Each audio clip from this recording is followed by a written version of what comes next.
Alright, let's get started. Our first step is going to remove the grip that's on top here, like so, and just put it somewhere. And next we're going to remove the deck. We'll start by getting a 3mm Allen key, and we'll remove all 10 screws, 3 on each side, 2 at the front, 2 at the back.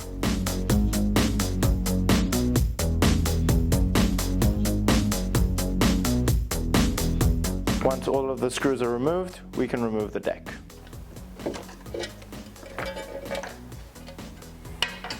Next, remove the battery from the scooter. There's no need to disconnect it, it's just to remove it so we have more space here. And locate the phase wires or the cables that are connecting to the motor that you want to replace. In this case, we'll be replacing the rear one, and this is the cable going towards the back, so this is the one we disconnect. And as we disconnect it, we can pull the cable through the hole here.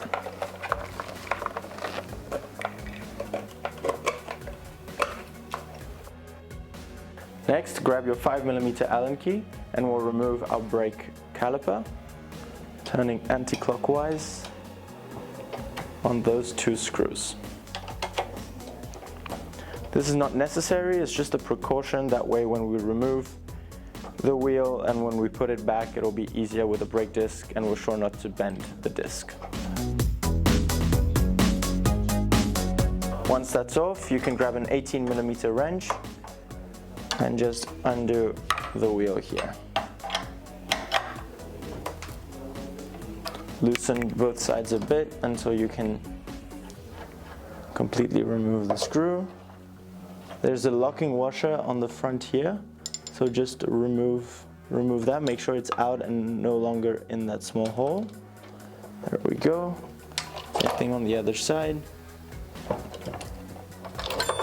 And your wheel should come right off. Next, with the new motor, we're going to add the washers on. So there's the 2 regular washers on this side here, the side with the disc. And on the side without the disc, it's just 1 regular washer. And don't forget to put your fender. With the washers and the fender on, we can put the wheel back on. You can see that it has a flat side, which is how it fits in. Once it's in, put in the locking washer on each side. So we'll do this, plus this bolt here, just to keep it in place. And we'll do the same thing on the other side.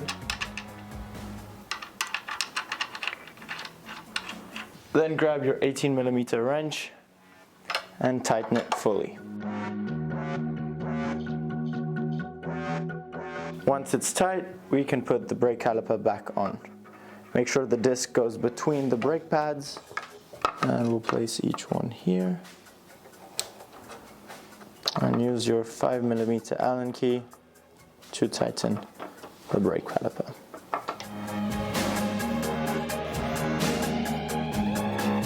Once that's good, we're going to get the cable through that hole again and get it towards the inside of the scooter. So make sure it goes between the tire and the scooter,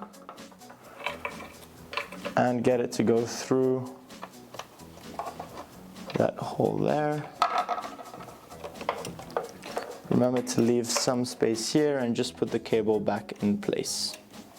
Next, we'll reconnect the motor to the controller.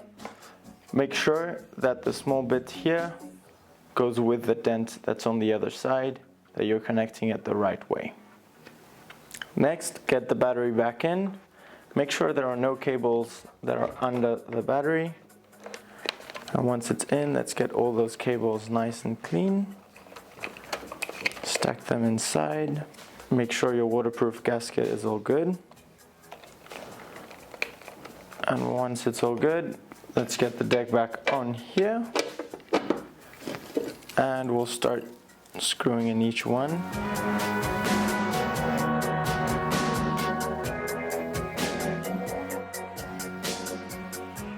Once everything is tight, get the grip back on. And that's it, guys. You've changed your motor on your Phantom.